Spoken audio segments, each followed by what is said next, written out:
Învățarea prin joc se practică de ani buni în țări occidentale, însă în sistemul nostru prăfuit e greu să pătrunzi cu astfel de metode. Și totuși, un grup de voluntari a pus la punct un proiect în școlile din București. Tinerii au demonstrat încă o dată cât de ușor pot asimila informații copiii, în special cei mici, atunci când învață de plăcere. Pinguinii din Madagascar. Pățaniile personajelor îi fac pe copii să zâmbească. Învață mai ușor limba engleză răspunzând unor întrebări despre skipper și private.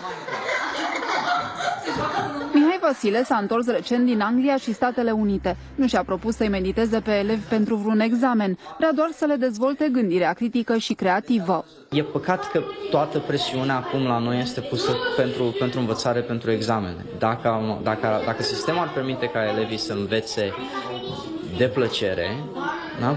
Ei ar avea mult mai mult de câștigat. Mai în joacă, mai în serios, ei sunt nevoiți să învețe și vin cu drag.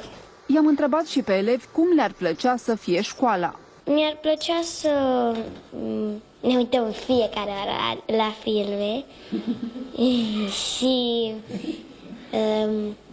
să ne scriem deloc.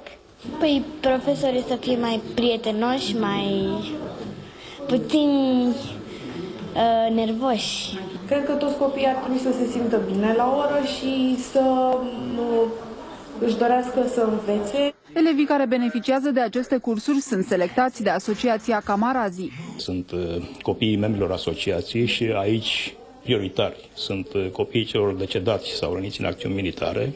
Cursurile sunt pentru matematică, română și engleză, se adresează elevilor între 8 și 15 ani și sunt gratuite.